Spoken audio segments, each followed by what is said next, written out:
Hello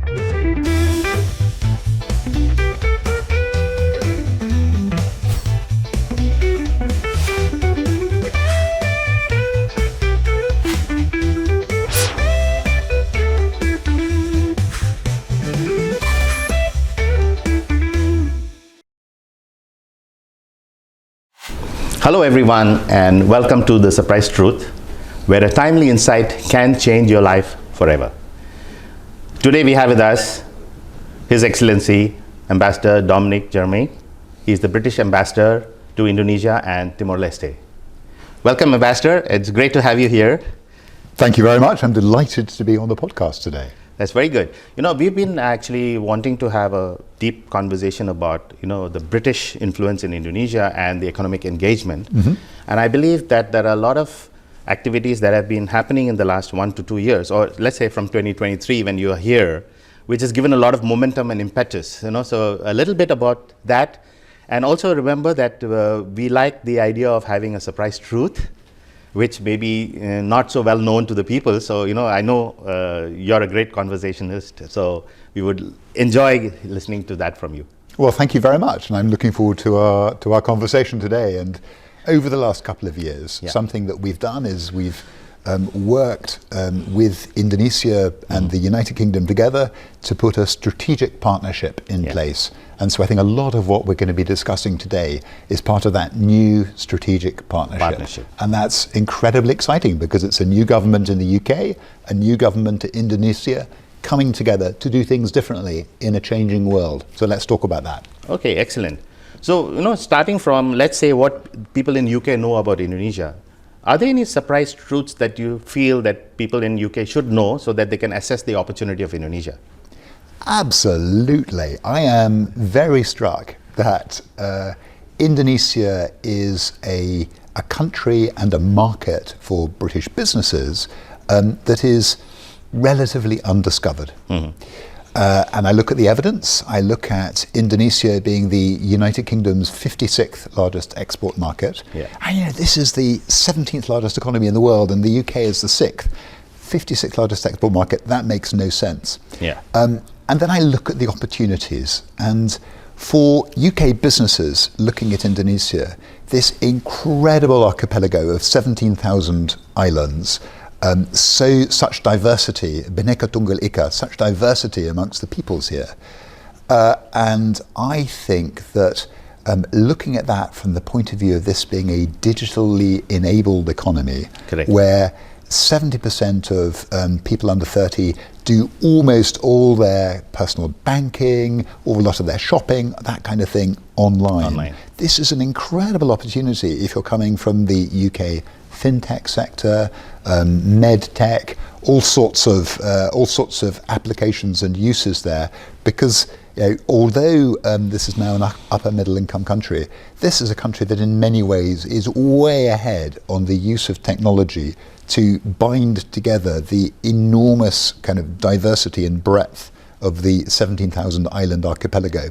So for British businesses looking at Indonesia, I would say this is a really digitally enabled economy that we can participate in, helping to get to the next stage of what it looks like to compete in a global market of the 21st century.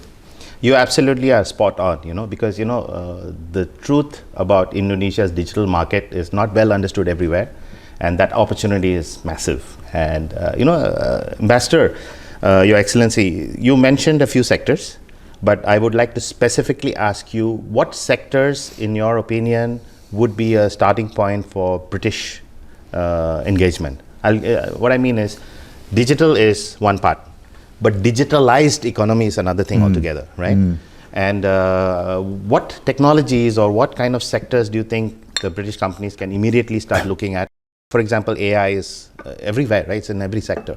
So some thoughts on that from you. There's an obvious one that I think we should begin the discussion about, and that is in renewable energy and green technologies.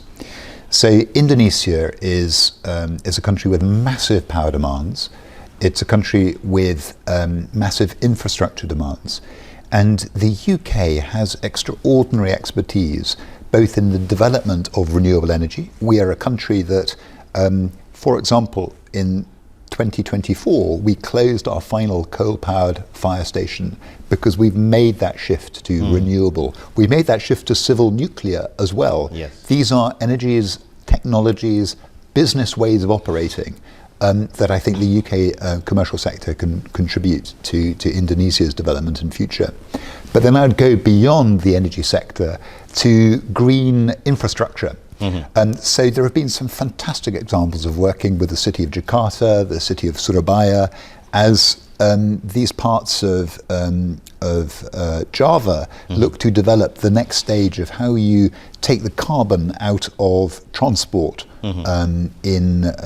for commuters, how you approach waste management in a way that's going to support the biodiversity, the hygiene of your cities, but is also going to perhaps develop new technologies for processing that waste. The UK has got extraordinary leadership in some of these areas based on the things that we've got right, and also some of the things historically that we have not done so well on, but we've learned from the mistakes. And so as I look at the strategic partnership between the UK and Indonesia, these are just some of the areas that I'm looking forward to developing the partnership in for the future. Sure. I'm glad you said renewable energy because, I think the challenge of Indonesia is definitely going to be in that space, and there aren't very many countries that can actually step in. And, the question I wanted to ask you, just to explore a little bit deeper into that, the real challenge of Indonesia is the regions. Indonesia is so broad, 3 time zones across, and so many provinces, 38 provinces. How do you see the role of British economic engagement being able to benefit some of the remote areas, for example? Well, that's a great point. And the UK is a much smaller archipelago, but Correct. we're an archipelago, and we also think about economic development across the whole of our country, just as Indonesia does.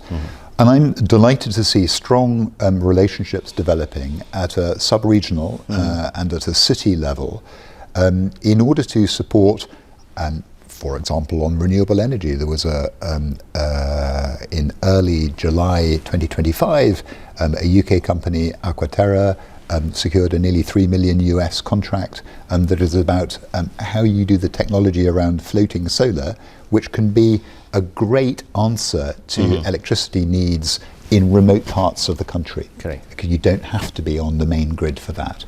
To look at how to work with cities on the development of their urban infrastructure.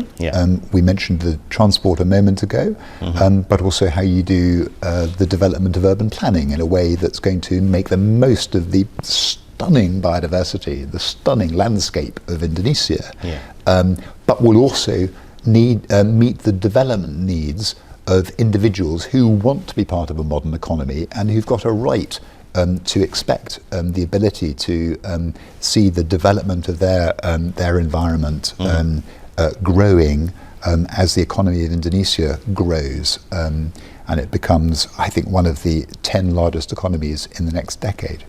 And then there's the sumber daya manusia Indonesia. There is the human capital. Correct. And one of the things I'm most proud of is that the United Kingdom has institutions that are working right across Indonesia, supporting the growth of human capital, the vocational skills, but also the hard academic skills that will enable Indonesia's young people from Merauke to Sabang, right across the nation, to compete both in Indonesia, but to compete digitally, to compete academically, to compete in research, to compete financially in the region, and frankly, globally. And that's where we want to be. I see the future of Indonesia and the United Kingdom together as global partners, almost on other sides of the world. Correct. But with that kind of bridge, by virtue of digitally enabled and helping the training of the next generation, that generational boom that's going to lead Indonesia's growth and development to Indonesia Emas 2045, that 2045 vision that the government is making real.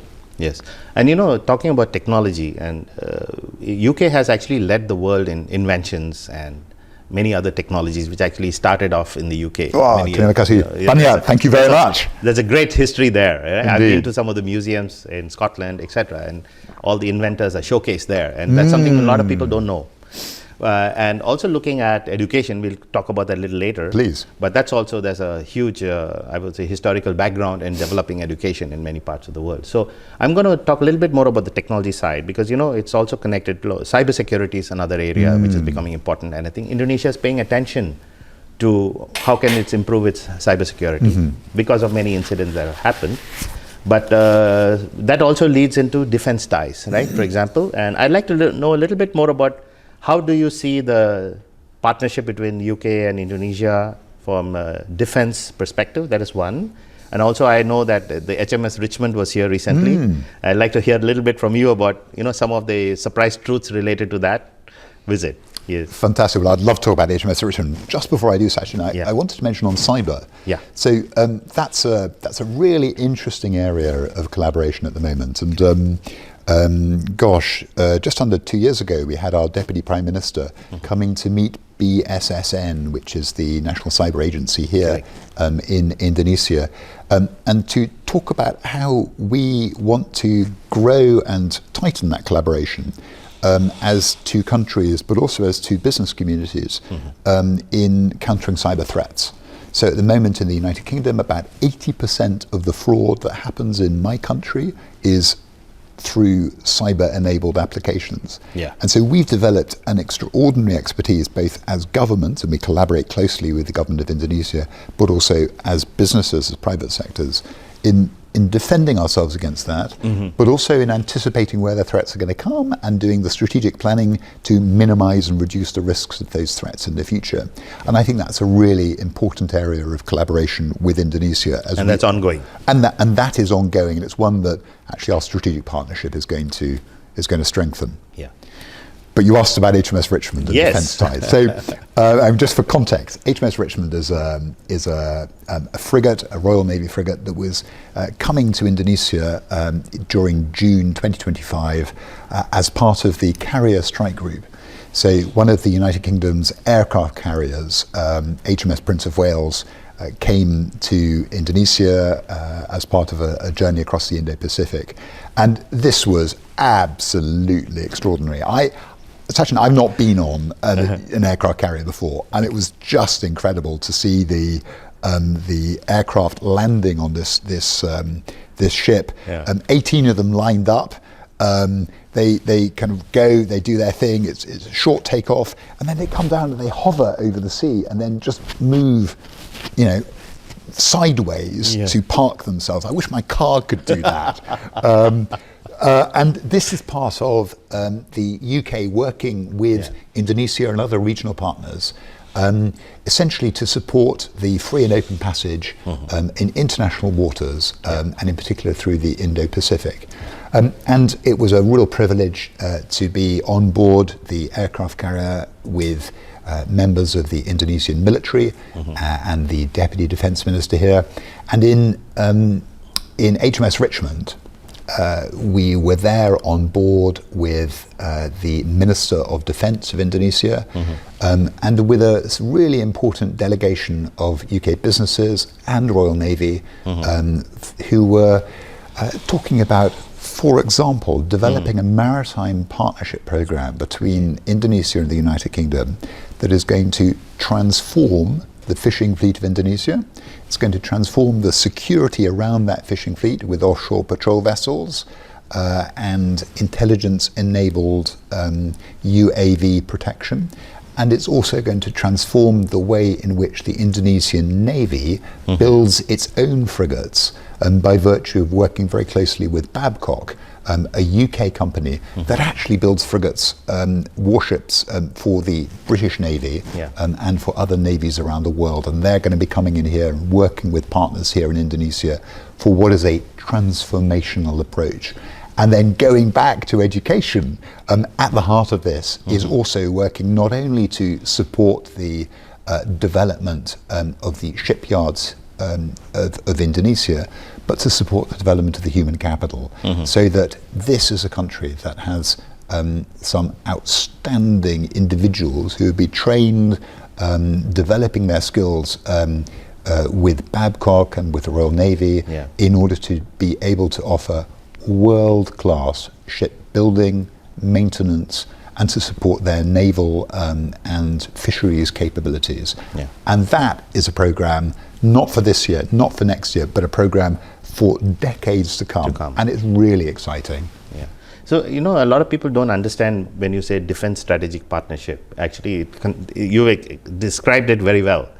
And we've understood a lot more about what are the various elements of that. And that's a surprise truth as well, right? So, how about technologies, other technologies? Is the defense industry in UK across several other things? You mentioned a lot about the Navy and the naval expertise. But how about the newer emerging technologies that are coming out for defense? Is that also part of the economic, part of the engagement? It absolutely is. And a surprise truth, perhaps. Not only in shipbuilding, not only in all the technology that goes around weapon systems and guidance, not only in aircraft and advanced manufacturing of aircraft, and this is one of the real growth areas of the United Kingdom at the moment, that precision manufacturing. We have an industrial strategy that focuses on advanced manufacturing, because if you can get the supply chains right, if you can be really operating at the highest level of complex both weapon systems, aircraft, civil as well as military, that's a good place to be for the future, and it insulates you against risks around obsolescence, because you're continually evolving. What we're seeing now is some of that technology being brought into our discussions with the government of Indonesia and with Indonesian business partners of UK defence and also advanced manufacturing companies. We're seeing this in the space domain. So yes, land, yes, aircraft, yes, maritime, but also cyber and space. And space is really exciting. There is a whole supply chain in the United Kingdom of space technology that goes from basic components and design right through to satellite launching and kind of bespoke satellites. And looking to see how this can support some of the aspirations that Indonesia's got in the defence sector, but also for telecommunications, for connecting some of the most remote parts of Indonesia with 21st century technology around 5G, with data centres, and then winding back to our conversation about renewable energy. If you want to, the UK can support Indonesian businesses in having the renewable energy, so clean energy, going into data centres.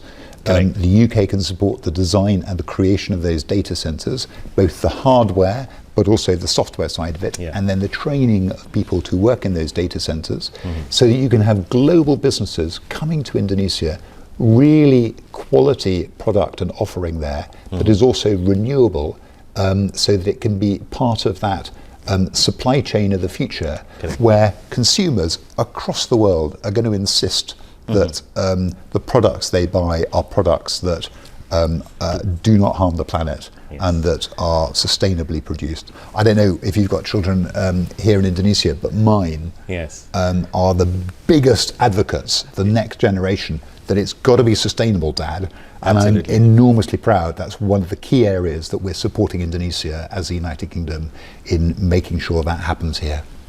That's fantastic. And you know what? This is the perfect time to start talking about climate action.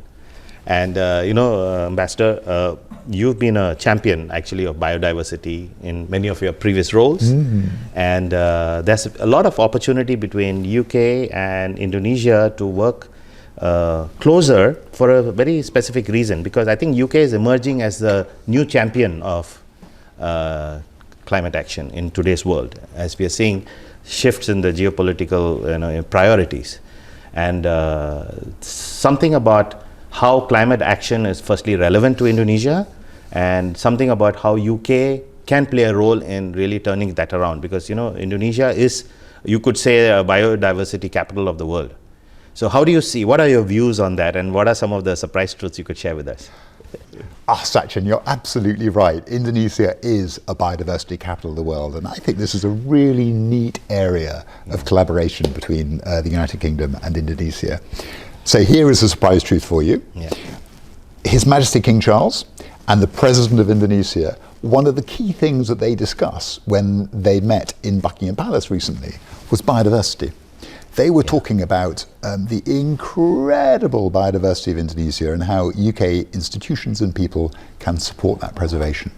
And that's critically important because I learnt to dive in Indonesia 25 years ago. The seas here are absolutely pristine and incredible, some of the best diving spots in the world. But as well as oceans, this has it is one of the 3 largest tropical forest covers in the world, the forests of Indonesia. The variety of biodiversity here is absolutely incredible.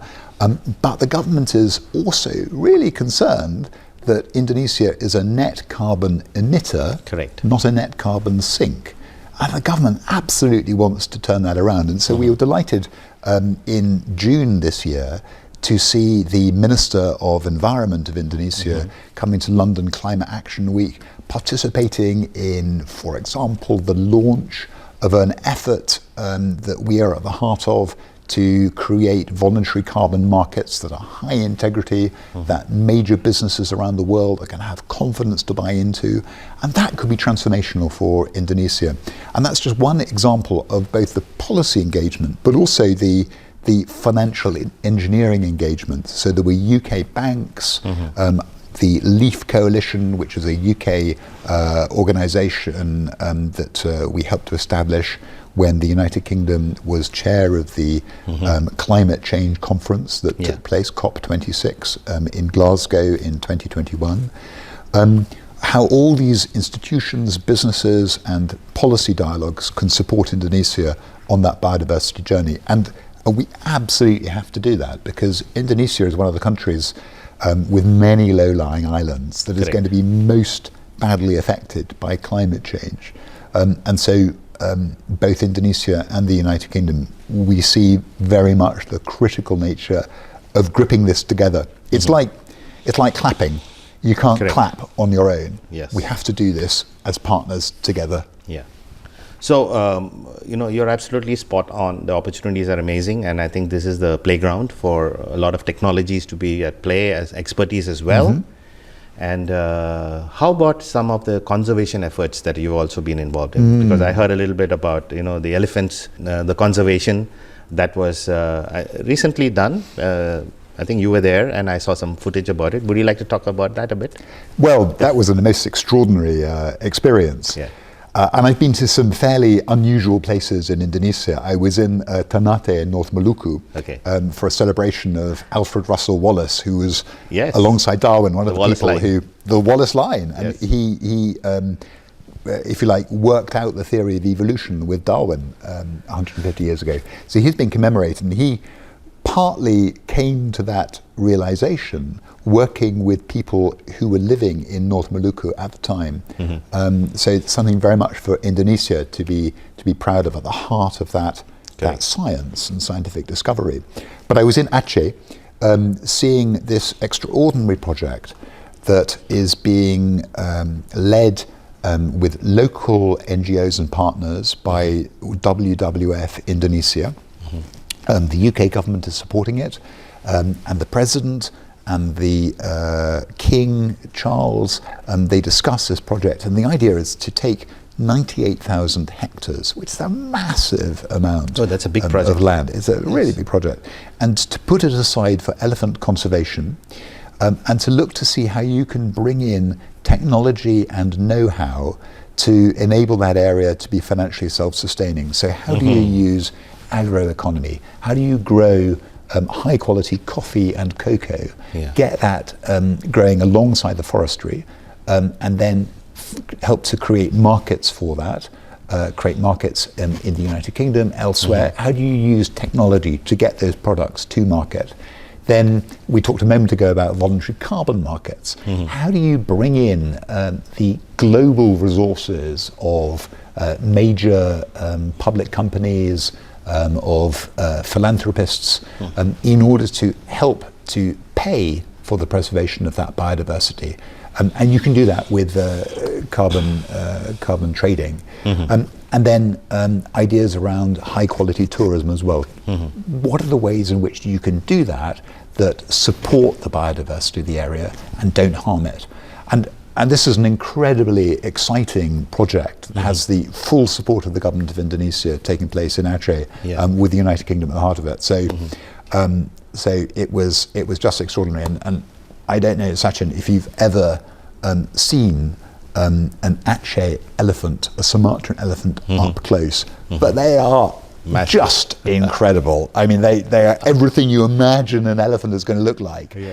With a majesty about them. Yes. But they are wild animals as well. And so I was enormously privileged to be able to get reasonably close. Yes. But I didn't want to get too close. So, here is the thing. A personal experience like this really encourages you to be involved and to champion ideas of, conservation. And, how do you, with your personal experience, you've been involved in this for a long time. And I can see the excitement in your voice when you talk about this.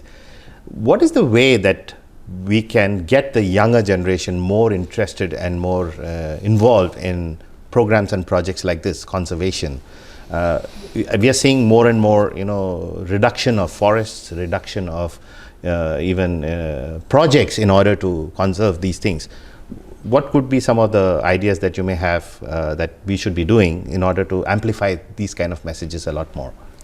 Well, look, you're asking a middle-aged guy about how to motivate the young, and I'm probably the last person you should talk to. There are people much better qualified, like my kids and yours too. I think there are two things I would suggest.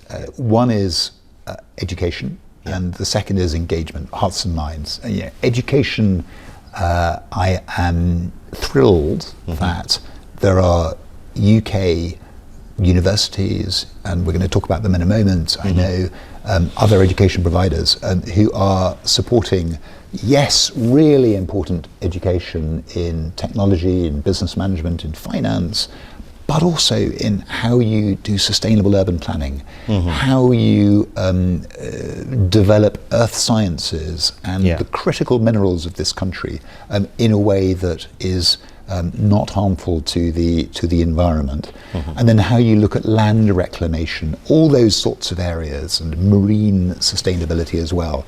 So just the sheer learning, and there is massive expertise out there in the world, and bringing that expertise to bear for young people in Indonesia to be able to make those choices from a well-informed perspective. I think that's critically important.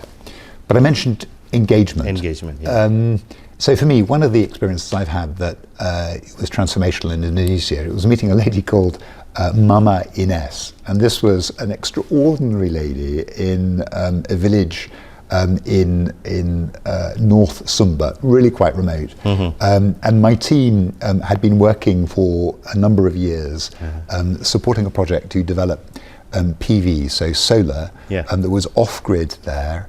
And to see how this could support the development of small businesses in a very remote area, and then to use this as an example for informing policy across Indonesia. Anyway, Mama Ines, her life had been transformed by the ability to have a fridge. Oh, wow. And she now could sell ice, and she could sell fresh products in her village. And as a result of this, her kids were at school, one was aspiring to go to university. This is not big bucks, but it's the smart application of a small amount of technology. And that won my heart and mind. And I think that telling stories that capture the imagination of young people, and some people do it brilliantly on social media. Somebody in my country who has had a global impact is David Attenborough, Sir David Attenborough. And I remember when he produced a program about the oceans of the world, and one episode had a 5-minute sequence about turtles. and it showed a turtle that had been caught up in plastic, some plastic netting, and this turtle was dying. And it was a terribly sad kind of piece of visual imagery, but it was also stunningly beautiful, and it was part of a story of human impact on the oceans. Correct. In the UK, and then across the world, there was a kind of global reaction to this sequence about this single turtle that produced a campaign to transform what governments needed to do in the United Kingdom, but governments together on ocean conservation. And that was led by young people. And that was because the hearts and minds were really captured by Sir David Attenborough in his early 90s at the time. So look, it's not too late for you and me. That's true. But also it's about engaging people through their heart as well as through their mind. That's how young people are going to help deal with some of the problems that my generation has created on the planet. Correct. And you know, going back to education, and thanks to social media, if used the right way, a lot of this messaging can be actually propagated. So I'd like to talk now about education, and we've come to that part of the podcast where we take a step back and look at how actually UK has impacted the world in education. And I think that's a great story there in itself, but there's a lot of opportunities between Indonesia and the UK in both ways. For example, a lot of students from Indonesia do go to the UK to study. And a lot of institutions in UK are looking at coming into Indonesia. And what are some of the surprise truths you'd like to talk about, how this partnership would grow in the next few years? Well, the backdrop is pretty exciting. So top 10 universities in the world, 4 in the United Kingdom. Correct. Top 200 universities in the world, 25 of them are in the United Kingdom. Correct. So that's an incredible backdrop. Yes. And did you know that there are thousands of Indonesian students who go to the UK for their degrees or their postgraduates every year? Yeah. And one of the really cool things is many of them don't even pay for it. So their own scholarship. The United Kingdom has the Chevening Scholarship Programme every year. Lots of Indonesian students go to the UK on that. And now there are people who are ministers, who are chief executives of businesses here, who are doing the most incredible work with NGOs and civil society organisations who've been Chevening scholars. But also the Indonesian government has this fantastic scheme, LPDP, that sends more people to the United Kingdom than to any other country, Sachin. And that's because the degrees and the quality of education is so good. And one of the things that I think people are attracted by is that you can your bachelor's degree, your undergraduate, or S1 will be done in 3 years.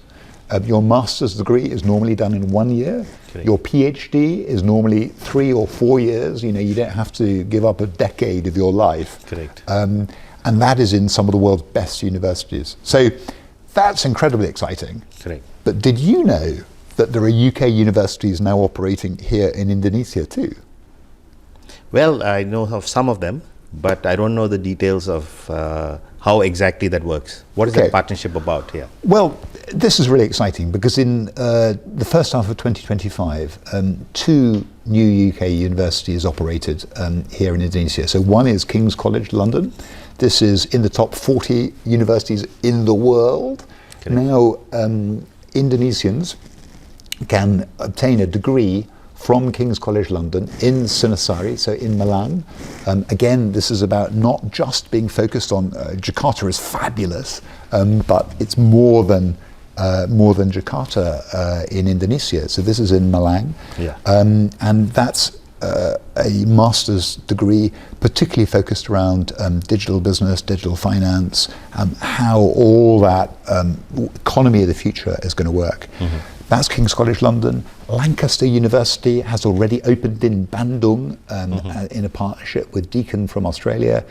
Lancaster University, an outstanding UK school, and that's got a wide range of subjects already at undergraduate level, and that range is going to grow. And right now, there are discussions ongoing about a group of Russell Group universities. Yes. So these are the elite UK universities, really, really top rate, setting up in Indonesia.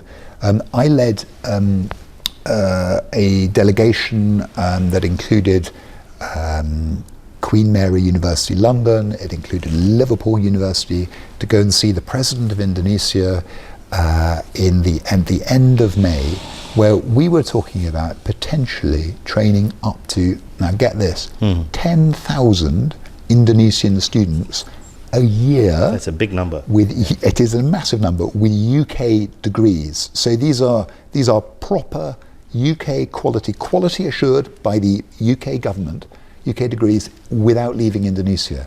And that is absolutely incredibly exciting, because that kind of scale of input is massively relevant to the vision that the government has for the development of the sumber daya manusia Indonesia, human capital in this country.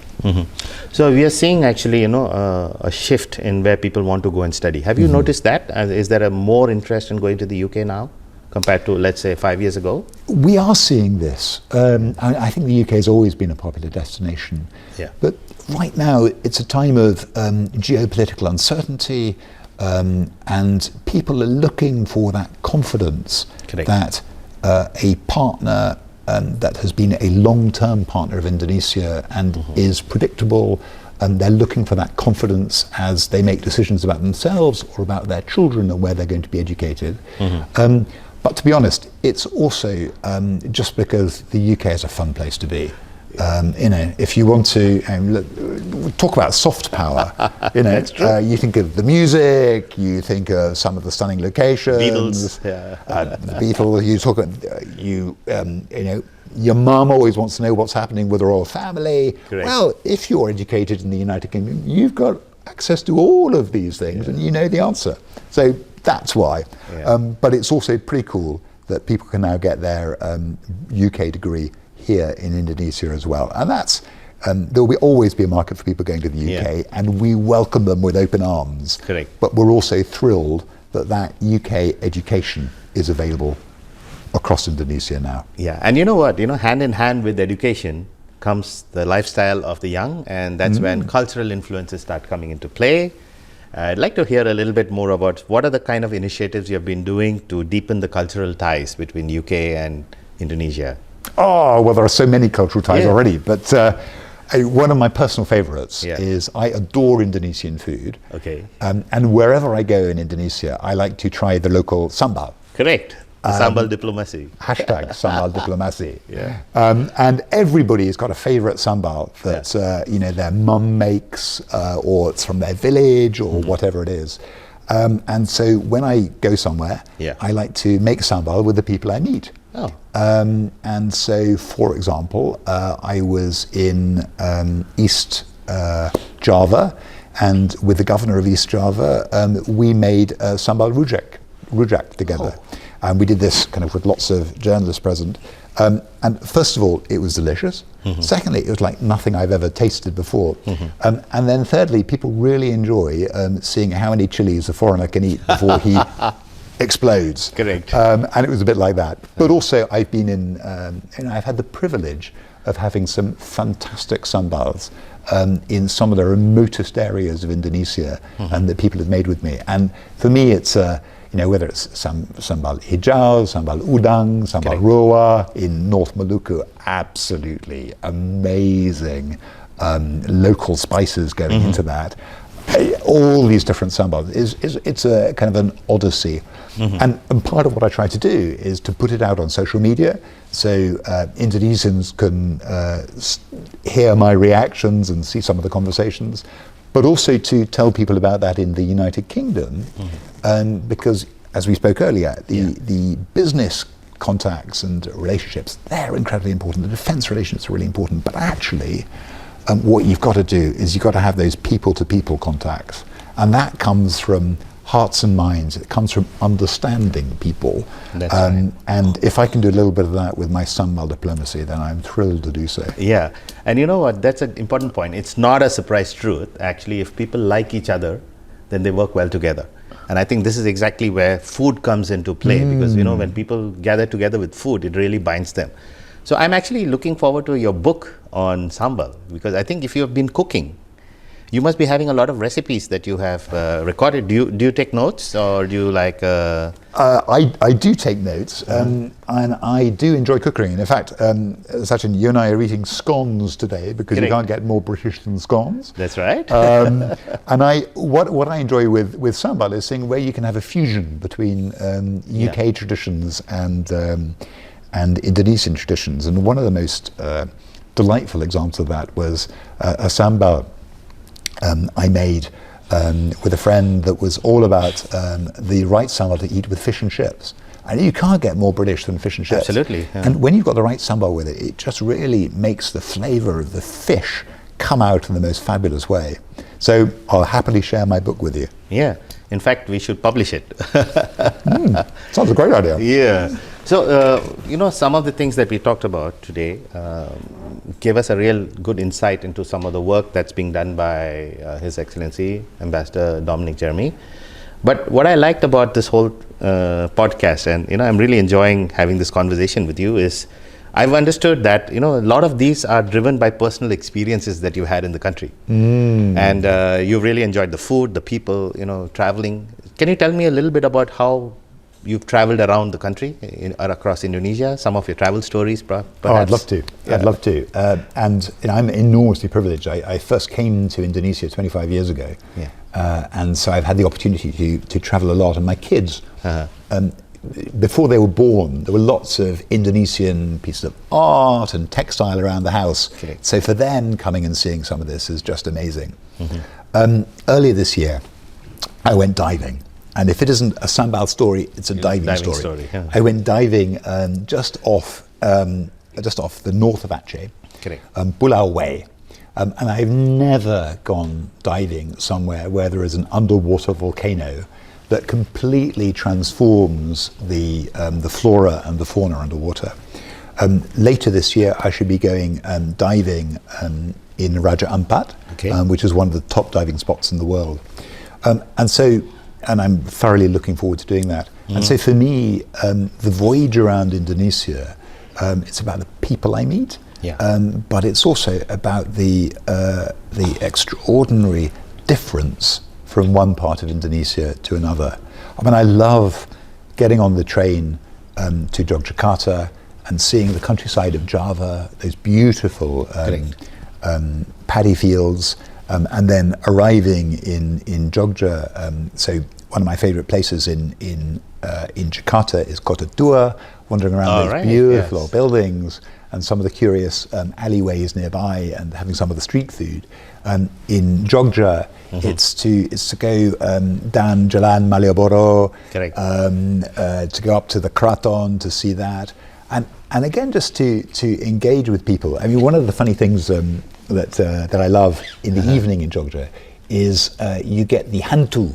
You get the people dressed as ghosts coming out, and I said, "What is this?" Yeah. And this kind of speaks to a sort of I think it's a Javanese tradition of being in touch with Jawan, of spirits, that kind of thing.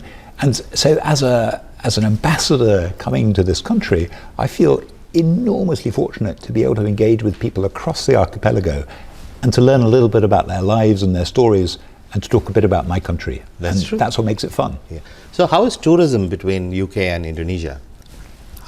So there are tens of thousands of UK tourists who come every year to Bali. There are tens of thousands who come to Lombok.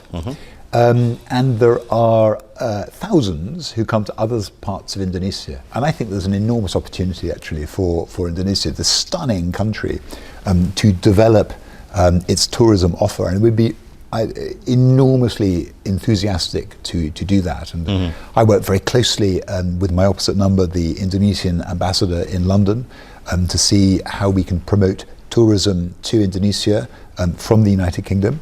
And I'm really proud that so many Indonesians come to the UK, and they always think about London, which is fantastic, and Windsor. And what I'm really keen to do is to encourage Indonesians to think about Scotland, Wales, Yorkshire Dales, some of the other stunning parts of northern England and the rest of the UK. So I think it is what an Indonesian would call a PR, a pekerjaan rumah. Correct. This is something, homework that we still have to get on with. And you have the Edinburgh Fringe Festival. Oh, we do. And that's a big one. And I think there is an Indonesian Fringe Festival also coming up. There's a lot of opportunity for the two countries to actually engage even more. At fringe festivals, but also, for example, at Glastonbury. So Yes. I was incredibly proud to see the all-women Yes. trash metal band, Voice of Bachaprot from Indonesia, appear at Glastonbury. Absolutely. Who Just would like- imagine, right? Absolutely brilliant. And then you saw Coldplay playing here in Jakarta. Yes. And so looking forward to developing all those sorts of links. You know, we had the Royal Marine Band from Correct. I HMS heard, Richmond playing in the centre of Jakarta. It was wonderful. I was there with the governor, and we were just enjoying listening to the Royal Marine Band, listening to an Indonesian marching band as well. And it's those kind of things that really get people excited about the other countries. That's correct. And a lot of surprise truths about the UK, which I think many of you may not have realized that actually that's UK, right?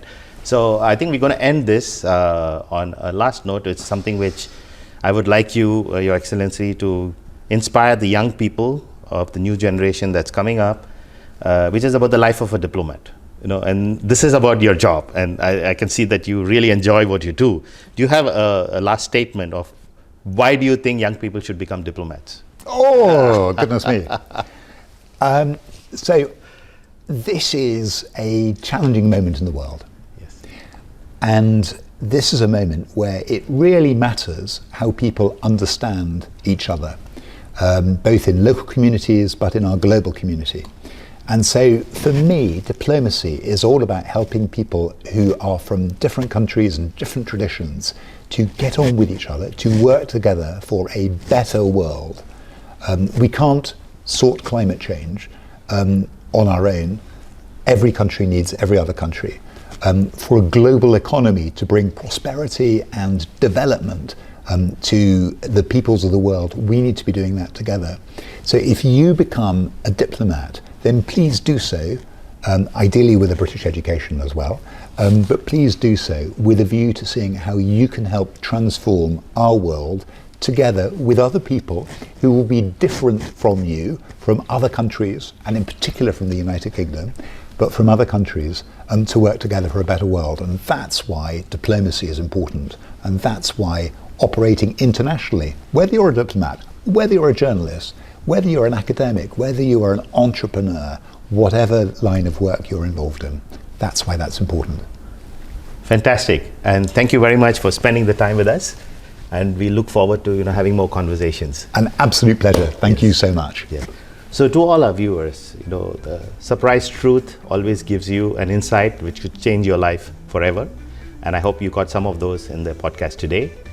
Don't forget to share this episode with your friends, your family, your colleagues, and also put your comments down here in the channel here within the Surprise Truth podcast. Thank you very much and look forward to the next one.